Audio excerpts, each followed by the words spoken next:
This Week in the Boardroom, brought to you by corporate board member and host NYSE Euronext, along with governance knowledge partner Paul Weiss and contributing partners National Investor Relations Institute and the Society of Corporate Secretaries and Governance Professionals.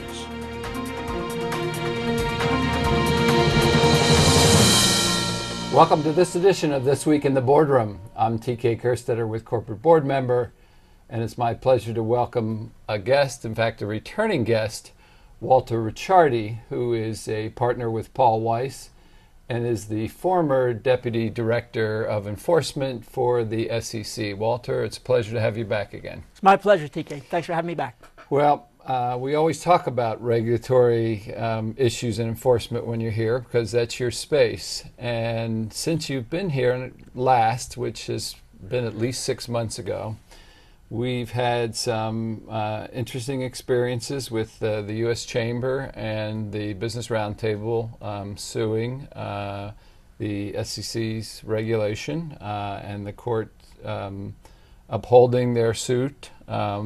We've had say on pay. We've had 39 companies fail that vote, of which we've seen, I think to date, 7 lawsuits come out of that against companies. We've seen the SEC go from having a whole lot of support and potential funding out of Dodd-Frank to it seems like there has been cutbacks or it's been harder for them to get funding to do this. So you have a chance to see both the regulatory side and advise the board member side. What's sort of the lay of the land right now? Where are people's heads as far as the SEC and enforcement goes? The SEC has gone from the frying pan into the fire. You had Madoff, and enforcement was under attack, and Mary Shapiro comes in as the new chairman to try to straighten things up. And now we've had these series of embarrassments where issues like the rent for the building in Washington, and now the loss in the Court of Appeals on the proxy access rules, where the Court of Appeals not only just rejected it, but really in pretty harsh language took on the commission in the way that they evaluated the costs and benefits of that rule, and in pretty harsh language set it aside. And so from the enforcement perspective, I think you have a group that is really trying very hard to reestablish their credibility and their professionalism. And as a result, they're going to be aggressive. They want to prove that they are the tough cop on the beat. They want to prove that they're on top of things. And certain criticism that they've received, such as settling with companies and not naming individuals, puts massive political pressure and news media pressure on them to go after individuals. And so right now you have almost like a wounded tiger that's trying to prove that although they may have been wounded, they're still strong and tough and are going to do their job in a professional way. And what do you see on the director side of this? They've been witnessing sort of these events, probably smiling a little bit in the sense that these, you could say, are victories for, corporate America's, quest to not have as much regulation or as much oversight. But what do you sort of, any sense on those boards that you go in and advise, how they're feeling these days? Because I do enforcement, they usually only call me when there's a problem. And I'd say it's premature to start celebrating in terms of the environment for enforcement, especially with these new whistleblower rules that are out there. What we're seeing, because of the rewards that are there for employees of the company to make a whistleblower claim, getting a proportion of any fine that might be imposed, we're seeing whistleblowers coming forward and creating a lot of issues for boards to deal with. It used to be that the whistleblowers would work their way up through the company, use the company's process for bringing issues to the attention of the audit committee or the board, which is a good thing. But under the new rules regarding rewards, they do not have to go through that process. They can go straight to the commission, and because of the financial benefit that may be there if a penalty is imposed, it creates a great incentive for employees, if they do have a problem, not just to use the structure within the corporation to address concerns, but going outside to the commission.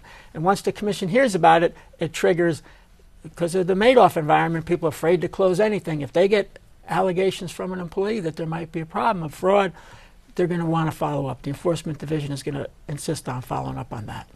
And when these whistleblower situations come in, what is the whistle being blown on? In other words, what are the things that are being discovered the most? I'd say the two major categories we're seeing are financial fraud issues, which traditionally is one that is always out there. The financial statements are not properly calculating revenue or income or inventory or whatever. And then also Foreign Corrupt Practices Act issues, where improper payments are made to people who might be government officials in order to obtain or retain business. Those are the two major areas, FCPA and financial fraud. And what, since we've had whistleblower in place, I'm sure you get called in on this stuff, but what would you say, what has happened? Has it been as active as people thought it would be? Has it been less than expected? What would you say the analysis is on the whistleblower? I think that most people expected there to be an avalanche of people coming forward with issues because of the financial rewards in place, and I think people's expectations have been realized. There are a lot of whistleblowers coming forward, flooding the SEC, I think, with complaints. And the SEC staff is trying best to how to address them. They do not have the resources, especially as you mentioned, the current environment where they're trying to get more money for all these new duties they have that have been imposed on them by Congress, and they don't have any additional resources. And when the SEC has a flat budget, remember, rents go up every year, pay goes up every year, and what that means is that you can't even replace people as they leave because of these increased costs if you have a flat budget. And so without additional revenue, they do not have the people in enforcement really to deal with all these issues. And more what you see the enforcement staff doing is going back to the company and saying, here's what we understand may be going on in terms of an allegation from a whistleblower. Are you going to look into this? Is the audit committee going to appoint somebody to look into it? Will you share with us the results of your internal investigation? And the SEC enforcement staff ends up testing, what documents are you looking at? Who are you interviewing? Does the scope of the investigation that the lawyers appointed by the audit committee, is the scope proper, sufficiently detailed? Who are they interviewing? And the SEC almost supervises, in some sense, the outside counsel's investigation of those issues and relies, to the extent they're comfortable, with the findings of the internal investigation. Well, it sounds like you made an important point, though. If you think that that your company, because of the influx and the lack of resources, is going to be one that's not identified, chances are Murphy's Law is you better think that you're going to be the one that's identified. Yeah, you definitely want to plan ahead and not wait until the whistleblower complaint gets to the SEC and you hear back from them. You want to have a program in place how to deal with those kind of complaints. And to the extent the SEC staff, they get a sense whether this is a company of integrity, an audit committee of integrity, if they're dealing with issues like this in the proper way.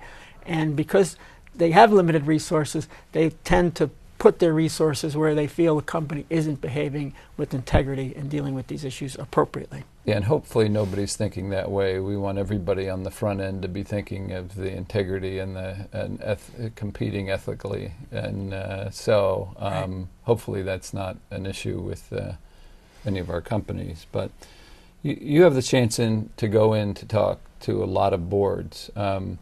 If you had to pass along a piece of advice, something that you've seen reinforced time and time again, what piece of advice would you pass along to our viewers about sort of this space and this compliance and regulatory enforcement space? Yeah, I stole this idea from when I was on the board of PwC before I left to go to the SEC. A consultant came through and he gave this advice I thought was really well put, which was to create a culture of integrity in a company. What the board really needs to do is make sure that you're celebrating the successes. When people demonstrate integrity, you want to have that celebrated within your institution. Most companies have public hangings when someone misbehaves, screws up, commits fraud, because there's no such thing as a perfect company. It's going to happen from time to time, and there'll be public hangings, people discharged and disciplined for improper behavior. But make sure you're also celebrating the good behavior, so that that's how you best build a culture of integrity, which I think is the most important thing for staying out of trouble. Well, that's great advice. And Walter, it's always a pleasure to have you on. We need you back periodically to make sure we give an update on this important area. That concludes our interview portion of this, I have one announcement that I want to make. For those of you that would fall into the Russell 2000 as far as size of company goes, corporate board member and the New York Stock Exchange is holding a Russell 2000 small cap growth conference. It's going to deal with companies, small cap companies that want to grow and have a challenge in managing risk and growth together. It's going to be a great day. It's on September 14th here at the Exchange. And if you as a viewer want to come to this, you can call or go to our website. And if you mention that you are a viewer of TWIB, your board of directors can attend this conference for free. So there is a value here for watching this week in the boardroom. So we invite you. We'd be glad to give you more information on that. So with that, I will sign off for this show, and we look forward to seeing you next week, where we'll cover another topic that will help you be a board member or a better committee member. And we'll see you then.